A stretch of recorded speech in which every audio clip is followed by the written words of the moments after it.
আসসালামু আলাইকুম রহমতুল্লাহ বারাকাতুহু।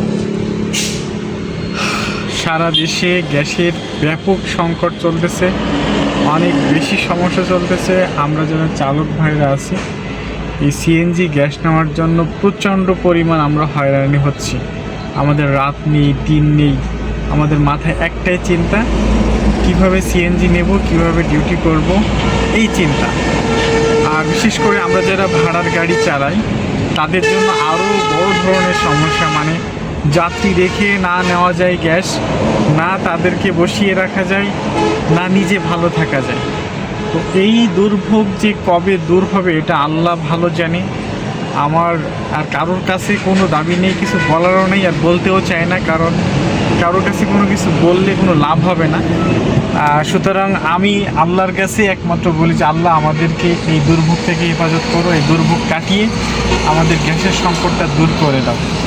কারণ প্রত্যেক দিন, এই গতকাল রাত্রে 2:30-2টার সময় সিরিয়াল দিয়েছিলাম, 5:30টায় গ্যাস পেয়েছি। গতকাল ডিউটি শেষ করছি 2:30টার সময়, 2টার সময়, এবার 2টায় সিরিয়াল দিয়ে 5:30টায় গ্যাস পেয়েছি। 5:30টায় বাসায় যেয়ে গোসল করে আবার 6:30টায় যাত্রীকে নিয়ে আবার ময়মনসিংহের উদ্দেশ্যে আসছি। তাকে নামিয়ে দিয়ে আবার আরেকটা পাম্পে এসে এই যে দীর্ঘ সময় সিরিয়াল দিয়ে বসে আছি। চারিদিকে দেখেন কী অবস্থা। আমি মেন রাস্তায় ছিলাম, বাইরে প্রচণ্ড রোদ, না বাহিরে দাঁড়ানো যাচ্ছে, না গাড়ির ভিতরে বসে থাকা যাচ্ছে, তারপরও কষ্ট করে থাকতে হচ্ছে। অ্যান্ড আল্লাহ আমাদেরকে এই মুসিবত থেকে হেফাজত করুন, সকল চালক ভাইদেরকে হেফাজত করুন। আমরা অনেক কষ্টে থাকি, অনেক কষ্ট হয় আমাদের। আল্লাহ তুমি আমাদেরকে সাহায্য করো, অ্যান্ড তুমি যদি আমাদেরকে সাহায্য না করো আর এই পৃথিবীতে কেউ নেই আমাদেরকে উত্তম সাহায্য করবে।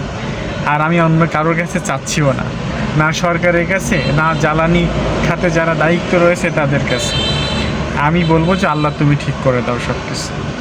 সবাই ভালো থাকবেন, দোয়া করবেন যেন খুব দ্রুত আল্লাহ আমাদেরকে এই দুর্ভোগ থেকে হেফাজত করে।